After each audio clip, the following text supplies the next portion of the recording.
I will show you the science of actually how the cells work, and you will have more knowledge than most doctors in the world today because they still believe in the genes.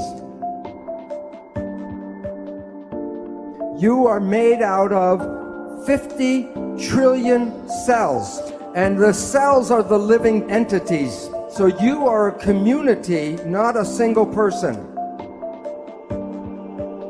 Every cell in your body has minus voltage on the inside and positive voltage on the outside. Every live cell is a battery.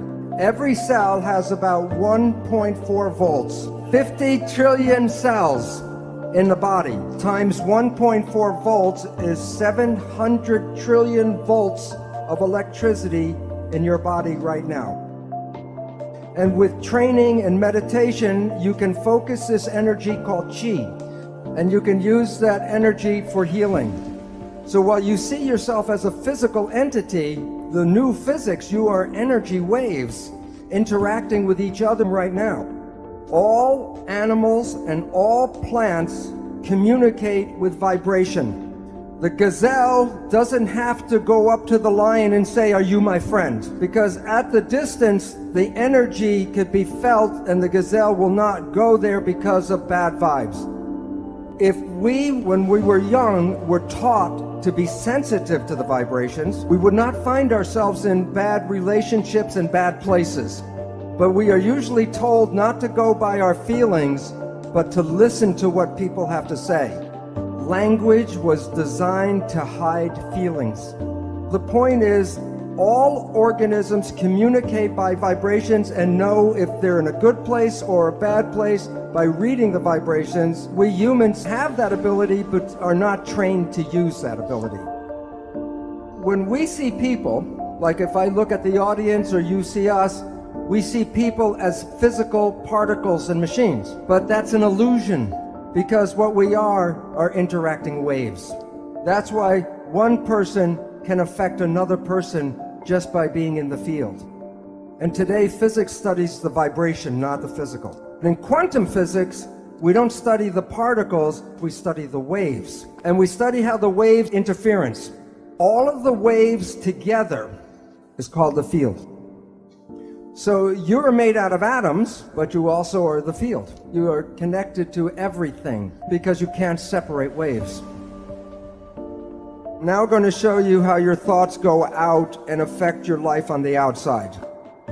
This is an older picture of a new technology called magnetoencephalograph, MEG. EEG, you put wires on your skin and read the brain activity. MEG, the probe does not even touch the head.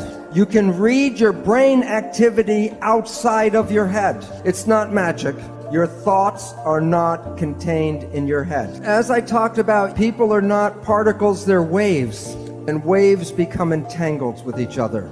The people that you get connected to, you are entangled with. And many people are familiar, if you think about someone or talk about someone you haven't seen for years, and I say, "Oh, I haven't seen my friend John in 10 years, and the phone rings and it's John. Or a letter comes in the mail from John. It's like the placebo nocebo. When you think very positive thoughts of someone, they make an effort to get in touch with you. But it works both ways. If you have a negative thought about somebody, wherever they are, they will create negative talk about you. So it's very important to recognize your thoughts and your judgments are not just connected to you, they're connected to the people you talk about. So people know that if you hit the right frequency, you can cause a crystal goblet to explode. It's called harmonic resonance or constructive interference.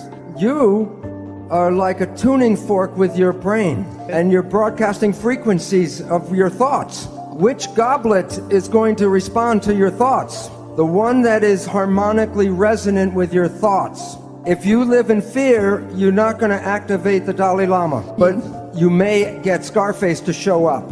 So when you are having thoughts, you are exciting and activating those things in the world that are connected to your thoughts. When a mugger is trying to pick out which person he's going to attack, of the different people walking down the street, which one do you think gets attacked?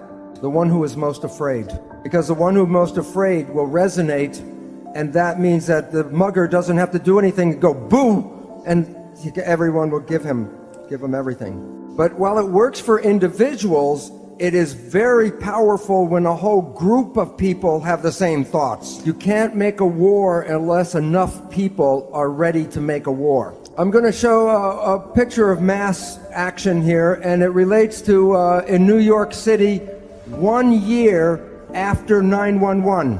So this is September 11th, 2002, the 1-year anniversary of 9/11. What was everybody in New York thinking about that day? The winning number, 911, because we collectively create the reality. So when you look at yourself, you're not a single entity, but you are a community of 50 trillion cells. But it's important to understand the word community. Every cell is intelligent, but when they're in a community, they give up their personal intelligence and respond to the central voice. So that the community represents a thing, one thing called an organism. And in that community, that a cell must follow what the central voice is. And if the central voice says to die, the cells will die. So the central voice is the mind. And I will be talking about the nature of the two parts of the mind and why we have trouble sometimes controlling our life. So what I would talk about is the role of how this mind works. First, there are signals from the environment, the internal and external environment.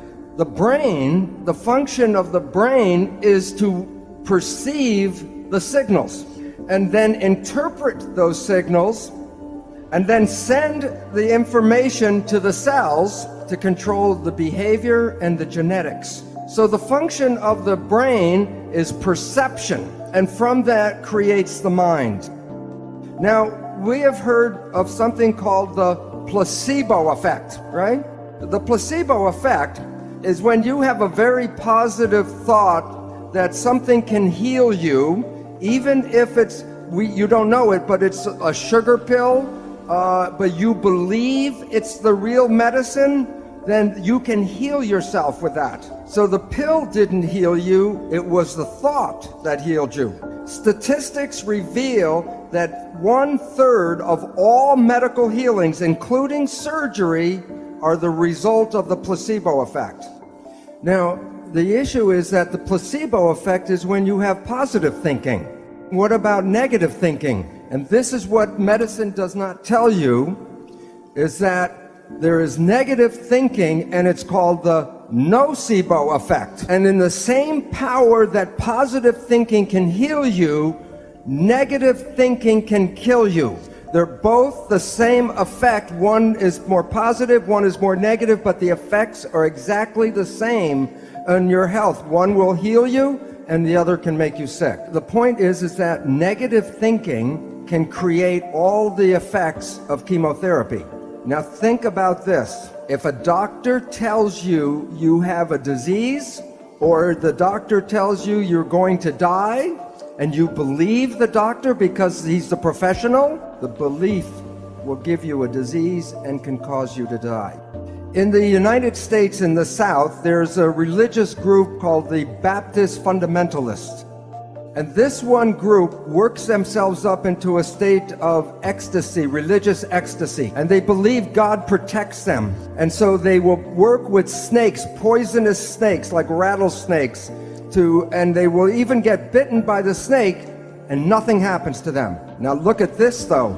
Some of them will drink strychnine in toxic doses, and when they're in that state of belief, it does not affect them. So if you can drink toxic poison, then why do we worry so much about the toxins or the food and the air and all that? Because we have a belief that the toxins can kill us. But even though I know this, I will not drink strychnine. And why? Because my belief is not as strong as their belief. So if we were growing up and programmed with stronger beliefs, we would be more powerful than we are now.